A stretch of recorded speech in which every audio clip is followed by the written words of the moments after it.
जितने भी सरकारी पद खाली हैं उस पे आप बहाली निकाल दीजिए और सही से बहाली होना चाहिए, धांधली सेटिंग नहीं होना चाहिए। 10 लाख नहीं भी दिए, हमको नहीं चाहिए, सिर्फ 6 लाख आप निकाल दीजिए ना जो खाली पद पड़े हैं। क्या आप उस 2446 दरोगा बहाली में जांच करवाएंगे, सीबीआई जांच की मांग करेंगे, या आप मांग क्या करना तो सरकार में है। 2 साल पहले या 5 साल पहले या 10 साल पहले या आज भी न तो किसी पार्टी के समर्थक या विरोधी थे और आज भी नहीं है। हम सिर्फ जनता के समर्थक है, छात्रों के समर्थक है और छात्र हित में जो भी मुद्दा होगा हम उसको उठाएंगे, चाहे सरकार में कोई आए कोई हटे, उससे हमें कोई फर्क नहीं पड़ता है। नमस्कार, आप देख रहे हैं NBC 24। मैं हूं आदेश। पूरी बिहार में सत्ता का परिवर्तन हो चुका है। मुख्यमंत्री नीतीश कुमार ही हैं, लेकिन उनके साथ अब आरजेडी समेत जो महागठबंधन के अन्य दल थे वो भी शामिल हो गए हैं। आपको बताएं कि 2020 का जब चुनाव चल रहा था तो उस समय राजद के नेता तेजस्वी यादव पूरे चुनाव में एक ही मुद्दा को लेकर चल रहे थे और वो था युवाओं का मुद्दा, युवाओं को रोजगार देने का मुद्दा, पलायन रोकने का मुद्दा। और उनका सभी भाषणों में ये सबसे पहली लाइन यही रहती थी कि हम जिस दिन बिहार की कमान संभालेंगे उस दिन पहला कैबिनेट जो होगा उसमें 10 लाख सरकारी नौकरी को लेकर ही हम साइन करेंगे। युवा है, फिर से डिप्टी सीएम बने हैं और हमें आशा है कि तेजस्वी यादव को अपने किए गए वादे याद होंगे। इसके साथ साथ आपको बताएं कि 2020 के चुनाव में ही एनडीए के तरफ से यह घोषणा की गई थी कि हम अगले 5 सालों में 19 लाख रोजगार देंगे। तो स्थितियां जो है वो ज्यादा फेवरेबल दिखाई देती है छात्रों को महागठबंधन के साथ, क्योंकि डिप्टी सीएम का भी वादा और सीएम का भी वादा, और सबसे प्रमुख वादा ये कि हम युवाओं को रोजगार देंगे। क्या होगा, इसी पर बात करने के लिए हम हैं, हमारे साथ है छात्र नेता है दिलीप, हमेशा छात्रों के मुद्दा को उठाते रहते हैं और इनसे ही हम जानेंगे कि तेजस्वी यादव क्या छात्रों के साथ न्याय कर पाएंगे। तो दिलीप जी, तेजस्वी यादव सरकार में आए हैं, नीतीश कुमार ने भी वादा किया था, तेजस्वी यादव ने भी वादा किया था। क्या लगता है कि वादा पूरा होगा या युवाओं की स्थिति जस की तस बनी रहेगी? देखिए, अभी तो इंतजार करना चाहिए। मेरे ख्याल से कुछ भी कहना उचित नहीं होगा। कम से कम 5 दिन 7 दिन 10 दिन तो देखना पड़ेगा कि ये लोग क्या करते हैं। लेकिन जहाँ तक चुनावी वादे का प्रश्न है तो बीजेपी ने वादा किया था कि 19 लाख रोजगार देंगे, लेकिन ये 19 लाख तो छोड़िए 1000 भी नहीं मिला। उसके अलावे तेजस्वी यादव जी ने भी चुनावी सभाओं में प्रमुखता से कहा था कि 10 लाख हम नौकरी देंगे, सरकारी नौकरी का वादा इन्होंने किया था। और 2020 में ही आप देखिए कि फरवरी मार्च में हम लोग दरोगा बहाली में धांधली को लेकर लगातार आंदोलन कर रहे थे और उस आंदोलन का ही असर था कि तेजस्वी यादव ने चुनाव में युवाओं के मुद्दे को, खासकर शिक्षा रोजगार के मुद्दे को प्रमुखता से रखा था। और उन्होंने ये कहा था, हमने ये मुद्दा उठाया था कि 4.5 लाख वैकेंसी है उस समय के अनुसार बिहार में खाली पड़े हुए हैं।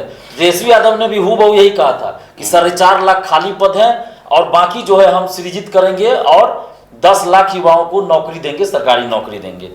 तो अब उनकी अग्नि परीक्षा होगी। हालांकि वो मुख्यमंत्री नहीं बने हैं और उस समय जो उन्होंने चुनाव में वादा किया था उस समय जनता ने उनको जनादेश नहीं दिया था, वो मुख्यमंत्री उस समय नहीं बने थे और अभी वो उप मुख्यमंत्री बन रहे हैं।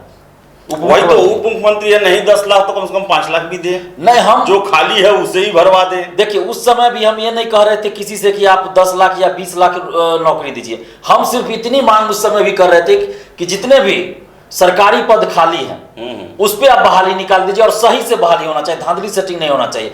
उस समय 4.5 लाख खाली था, अभी लगभग 6 लाख खाली है। लगभग 6 लाख पूरे बिहार में सभी डिपार्टमेंट को मिला ले, पुलिस डिपार्टमेंट हो, शिक्षा डिपार्टमेंट हो, या सबको मिला के 6 लाख के आसपास वैकेंसी है सरकारी। तो वो उन पदों पे बहाली कर दे, इतना ही हमको चाहिए। 10 लाख नहीं भी दिए, हमको नहीं चाहिए, सिर्फ 6 लाख आप निकाल दीजिए ना जो खाली पद पड़े हैं। और उसमें जैसे दरोगा की नई वैकेंसी आनी चाहिए। नीतीश कुमार जी ने खुद कहा था कि 42,000 सीट खाली है पुलिस विभाग में, दरोगा, सिपाही, इंस्पेक्टर सबका, तो उस पर आप बहाली निकालिए। द्वितीय इंटर स्तरीय 40,000 सीट खाली है, 8 साल से वैकेंसी नहीं आई है, उस पर आप बहाली कर दीजिए। सचिवालय सहायक की 8 साल बाद वैकेंसी आई, हम लोग कई बार आंदोलन किए हैं तब, तो उसको 1.5 साल में पूरा करवा दीजिए। हमारी मांग ये है कि आप 6 लाख जो सरकारी पद खाली है बिहार में, उन पदों पे वैकेंसी निकालिए और 1.5 साल के अंदर कोई भी बहाली पूरा होना चाहिए, वार्षिक कैलेंडर जारी हो और उसमें किसी तरह का पेपर लीक ना हो, धांधली सेटिंग ना हो। जी एक और बात, पेपर लीक की आप बात कर रहे हैं तो यही नीतीश कुमार हैं। 2020 के चुनाव में इन्होंने अहम मुद्दा रखा था कि आप 15 साल बनाम 15 साल, यानी कि लालू राबड़ी के 15 साल को ये जंगल राज कहते थे, अपने राज को सुशासन कहते थे। लेकिन अफसोस की बात, सुशासन की सरकार में ही बीपीएससी का पेपर लीक होता है। हर एक एग्जाम में दरोगा को लेकर आप ही लोग आंदोलन करते हैं, सिपाही परीक्षा को लेकर आंदोलन करते हैं, शिक्षक अभ्यर्थी जो है वो सड़कों पे हैं, आंदोलन कर रहे हैं।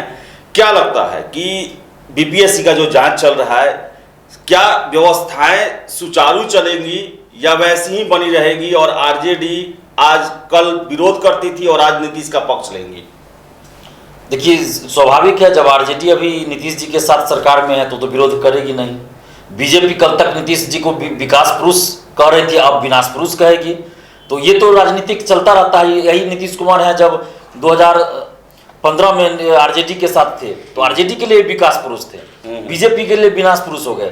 फिर 17 में जब ये आरजेडी छोड़ के बीजेपी में चले गए तो बीजेपी के लिए नीतीश कुमार विकास पुरुष हो गए, आरजेडी के लिए विनाश पुरुष। यही आरजेडी नीतीश कुमार जी के लिए जंगल राज हो जाता है जब नीतीश कुमार जी के साथ नहीं रहते हैं तो, और जब नीतीश कुमार जी के साथ हो गए तो कहते हैं कोई जंगल राज वाली बात ही नहीं थी।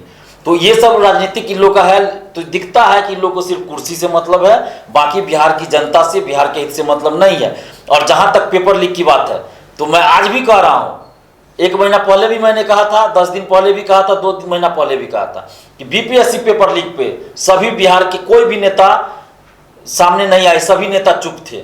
इकलौता दिलीप कुमार है जिसने इसको उजागर किया, सारे मीडिया में दिया, उसको उजागर किया, नीतीश कुमार जी पे लगातार दबाव बनाए। उसके बाद एग्जाम शाम में कैंसिल हुआ, जांच बैठा, उसके बाद बिहार के सभी नेता ट्वीट करते हैं, एक एक ट्वीट कर दिए, एक फेसबुक पे पोस्ट कर दिए, चाहे वो तेजस्वी यादव हो, चिराग पासवान जी हो या कोई भी नेता जो उस समय विपक्ष में थे। सत्ता में जो थे वो तो कोई किए ही नहीं, लेकिन उसके बाद सभी चुप हो गए। चाहे वो चिराग पासवान हो, तेजस्वी यादव हो या सुशील मोदी हो या कोई भी कन्हैया कुमार हो, कोई नेता आज तक उसके बाद बीपीएससी पेपर लीक पे नहीं कुछ बोले। तो हम लोग तो उस समय ही बोले थे, आज भी मांग कर रहे हैं कि इसकी निष्पक्ष जांच हो, सीबीआई जांच की मांग हम उस समय भी कर रहे थे, हम आज भी मांग कर रहे हैं। और अब तो तेजस्वी यादव की अग्नि परीक्षा होगी, क्योंकि जब 2020 में फरवरी मार्च में हम लोग दरोगा बहाली में धांधली को लेकर आंदोलन कर रहे थे, सीबीआई जांच की मांग को लेकर आंदोलन कर रहे थे, तो राबड़ी देवी जी हाथ में तख्ता लेके उसमें सीबीआई जांच की मांग को लेकर विधान परिषद के आगे में धरना पे बैठी थी। तो अब उनकी अग्नि परीक्षा होगी, उनके पार्टी की अग्नि परीक्षा होगी कि क्या अब जब वो सरकार में आ गए, तेजस्वी जी उप मुख्यमंत्री बन गए, तो क्या अब उस 2446 दरोगा बहाली में जांच करवाएंगे, सीबीआई जांच की मांग करेंगे, या अब मांग क्या करना, तो सरकार में है, अब जांच करवाए। और बीपीएससी पेपर लीक में जांच जो हो रहा है उसको एक और प्रश्न है, बहुत सारे लोग ये प्रश्न उठा रहे हैं कि तेजस्वी यादव आपको लेकर काफ़ी सॉफ्ट कॉर्नर रखते हैं, और आपका जैसे शादी का कार्ड था उन्होंने ट्वीट किया था, फिर से आपने दरोगा का मांग रखा, विधानसभा में उठाया, आप जो जो चीज़ रखे लगभग सपोर्ट मिला उनको। चाहे वो एनटीपीसी आंदोलन के समय में ही संपर्क में थे आपके। क्या लगता है, ये लोग बोल रहे हैं, सभी लोगों का कमेंट है कि दिलीप के अब बातों में वो धार रहेगी कि नहीं रहेगी जो छात्रों के लिए पहले रहा करती थी? देखिए ये बात सही है कि जो जो मुद्दा हम उठाए शिक्षा को लेकर, तेजस्वी यादव जी ने उन सभी मुद्दों को अपने चुनावी घोषणा पत्र में शामिल किया था, ये बात सही है। और चुनाव से पहले हमसे वो संपर्क भी किए थे और हमसे पूछे भी थे कि आपका क्या क्या मुद्दा, हमने बताया था उनको, कोई भी पूछेगा तो हम बताएंगे। अभी अगर सुशील मोदी जी हमसे पूछे कि आपका क्या मुद्दा है, हम बताएंगे उनको भी। उसमें हमें क्या, हम तो और चाहते हैं कि वो मुद्दा, हमको समाधान चाहिए, हमको ये नहीं कि मुद्दा को सब दिन जिंदा रख के राजनीति तो हमको नहीं करना है ना, हमको उस मुद्दे का समाधान चाहिए। तो हमसे जो भी पूछेगा हम वो बताएंगे। तो हम पहले ये बता दें कि हम 2 साल पहले या 5 साल पहले या 10 साल पहले या आज भी न तो किसी पार्टी के समर्थक या विरोधी थे और आज भी नहीं है। हम सिर्फ जनता के समर्थक है, छात्रों के समर्थक है, और छात्र हित में जो भी मुद्दा होगा हम उसको उठाएंगे, चाहे सरकार में कोई आए कोई हटे, उससे हमें कोई फर्क नहीं पड़ता है। कल तेजस्वी यादव चूंकि विपक्ष में थे तो इसलिए उनको लगा होगा कि ये छात्रों से जुड़ा मुद्दा है और दिलीप कुमार को इतना लाखों स्टूडेंट्स का समर्थन प्राप्त है, तो इसलिए इनके मुद्दे को हम उठाते तो हमको भी समर्थन मिलेगा। तो आज हम फिर अगर आंदोलन कोई करते हैं तो आज हो सकता है सुशील मोदी जी उस मुद्दे को उठाएं, ये तो देखने वाली बात है। लेकिन जो हमारा मुद्दा था वो तेजस्वी यादव जी को अच्छे से पता है, ये सभी जानते हैं। और अभी हम जब कुछ दिन इंतजार करेंगे, 5 दिन 6 दिन, अभी चूंकि छुट्टी का भी बीच में चल रहा है, अभी छुट्टी है, तो हम 5-7 दिन इंतजार करेंगे। पहले ये लोग सरकार बनने के बाद ये लोग सब कुछ कर ले, कार्यभार संभाल ले, उसके बाद हम मिलने की कोशिश जरूर करेंगे तेजस्वी यादव जी से। वो मिलते हैं कि नहीं मिलते वो अलग बात है, लेकिन हम मिलने की कोशिश करेंगे। और जितना भी हमारा मुद्दा है एजुकेशन को लेके, छात्रों से जुड़ा हुआ मुद्दा, सारे मुद्दे को लिखित रूप में हम उनको जाके देंगे और उनसे ये मांग करेंगे कि आप इन मुद्दों को लागू कीजिए, इन पर समाधान कीजिए, जो समाधान होना चाहिए समाधान कीजिए आप। अगर उस पर तेजस्वी यादव का सकारात्मक जवाब नहीं आया, या हो सकता है कुछ समय मांगे 10 दिन 20 दिन, या फिर वो कुछ मांगे ही नहीं, हमको ऐसे ही टरका दे, या फिर मिले ही नहीं, तो अगर ऐसा होता है तो फिर हम आंदोलन करेंगे जैसे पहले करते हैं। आज भी आंदोलन, वैसे भी हम पहले से बता चुके हैं कि 15 अगस्त के बाद हम हर जिला में जाएंगे, और आज भी हम कायम हैं उस चीज पे। 15 अगस्त के बाद हम जाएंगे। अब हो सकता है 20 अगस्त हो या 22 अगस्त हो या 23 अगस्त हो, क्योंकि इधर 5 दिन जो इस सरकार का जो ये चल रहा है, तो इसके चलते सारा चीज ध्यान इधर है सबका। तो हम प्लानिंग कर चुके हैं, बस 22 अगस्त हो या 23 अगस्त हो, अगर बीच में छुट्टी वगैरह है, इस चीज के ध्यान में रख के हम लोग 22 या 23 अगस्त से शुरू करेंगे। बिहार का दौरा हर जिला में जाएंगे, और जो हमारा मुद्दा पहले से था 12 सूत्री डिमांड, वो आज भी हूबहू रहेगा, उसमें कोई चेंजिंग नहीं आने वाला। हाँ, थोड़ा सा चेंजिंग ये होगा कि बीपीएससी पेपर लीक का मुद्दा उसमें जुड़ जाएगा। सचिवालय सहायक की वैकेंसी चूंकि अब आ चुकी है, तो उसको हम ये करेंगे कि 1-1.5 साल के अंदर वो पूरा हो, ये डिमांड हमारा जुड़ जाएगा। बाकी जो 12 सूत्री डिमांड है कोई भी देख सकता है। 2 मार्च से हम नालंदा से शुरुआत किए थे, उस समय तेजस्वी यादव जी विपक्ष के नेता थे, और अब जब वो उप मुख्यमंत्री बन गए तो भी हमारा मुद्दा वही रहेगा। अगर हमको ये होता कि तेजस्वी यादव जी के कहने पे हम कुछ कर रहे हैं, तो आज हम चुप हो जाएंगे। ये तो सब लोग देखेंगे ना कि 5 दिन 10 दिन बाद हम बोलते हैं कि चुप रहते हैं, तो ये तो दिखाई देगा। ये कोई छुपने वाली बात थोड़ी होगी। दिलीप कुमार जैसे पहले से लड़ता आया है, आगे भी लड़ेगा, हो सकता है उससे डबल दुगुने उत्साह के साथ लड़ेंगे। क्यों? क्योंकि पहले तेजस्वी यादव विपक्ष में थे तो कहते थे कि हम ये सब चीज करेंगे, नीतीश जी नहीं कर रहे हैं, भरोसा दिए थे। तो अब तो उनसे हम लोग का ज्यादा नहीं हो जाएगा कि आप तो कहे थे, तो आप कीजिए, लागू कीजिए। जब आपने दिलीप कुमार के शादी का कार्ड अपने फेसबुक ट्विटर पर डाला था, जिसमें सीबीआई जांच की मांग थी दरोगा बहाली में 2446 में, तो आप उस चीज से पीछे आप कैसे हटिएगा? अब तो जांच करवाना पड़ेगा ना। तो हम पीछे नहीं हटने वाले हैं। हमारा जो डिमांड पहले था, आज भी हम बोल रहे हैं आपके चैनल के माध्यम से, कि पहले भी हम बोले, आज भी बोल रहे हैं कि 56 से 59वीं से लेकर 63वीं हो, 64वीं हो, 66वीं बीपीएससी हो और 67वीं बीपीएससी पेपर लीक, सबका हम जांच चाहते हैं। 1717 दरोगा बहाली, 2446 दरोगा बहाली, 2213 दरोगा बहाली, इसका हम जांच चाहते हैं। CGL 2, BSSC CGL 2 सचिवालय सहायक, उसका हम जांच चाहते हैं। पहले भी बोले थे, हम आज भी बोल रहे हैं। और इसके अलावा पिछले 2012 से लेकर अभी तक जितनी भी वैकेंसी बिहार में आई है, हम उस सब का जांच चाहते हैं, निष्पक्ष जांच चाहते, चाहे सरकार सीबीआई जांच करवाए या फिर बिहार के ही पूर्व डीजीपी अभियानंद सर को देते जांच का जिम्मा। उन पे हमको भरोसा है। वो भी तो सरकार, नीतीश सरकार के ही ना, नीतीश सरकार ने उनको डीजीपी बनाया था, तो हमने तो नहीं बनाया उनको, लेकिन अभियानंद जी पे हमको भरोसा है। अभियानंद जी को दे और जांच का जिम्मा और जांच करवाए। अगर सरकार ईमानदार होगी तो। अगर ये काम नहीं हुआ तो दिलीप कुमार चुप नहीं बैठेगा, चाहे कोई सरकार में आवे, तेजस्वी यादव जी मुख्यमंत्री ही क्यों ना बन जाए। हमारा जो डिमांड है वो रहेगा।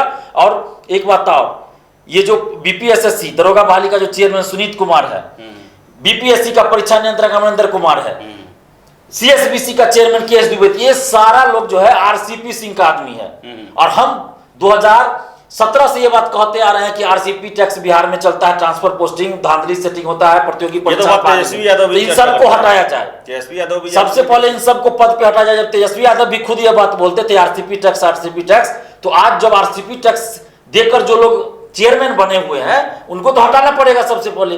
और जब तक उनको नहीं हटाया जाएगा हम लोग शांत नहीं रहेंगे। हम तो डिमांड करेंगे ही, हम लिखित रूप में डिमांड करेंगे, सारे मीडिया के सामने डिमांड करेंगे। बस 2-4-5 दिन 7 दिन इंतजार तो कीजिए सभी लोग। तो दिलीप थे और दिलीप का यही कहना है कि भले ही सरकार बदल गया लेकिन तेवर नहीं बदलेगा। छात्रों के मुद्दे अभी तक जीवंत रहेंगे और पहले से ज़्यादा मजबूती से उठाया जाएगा, क्योंकि डिप्टी सीएम युवा हैं और 2020 के चुनाव में इन्होंने बिहार के युवाओं को वादा किया था कि वो आपके साथ न्याय करेंगे, रोजगार के क्षेत्र में रोजगार सृजन करेंगे, सरकारी नौकरी का सृजन करेंगे। तो दिलीप का मांग है कि आप सीएम नहीं डिप्टी सीएम बने तो कम से कम 10 लाख रोजगार नहीं तो जितने पद खाली हैं उन पर भर्ती आप करवाएं, और सबसे बड़ी बात कि ईमानदारी से पारदर्शी तरीके से भर्ती कराएं। अगर ये नहीं होगा तो विरोध प्रदर्शन पहले से ज़्यादा तेज होते रहेगा बिहार में। तो फिलहाल इस वीडियो में इतना ही। बहुत बहुत धन्यवाद।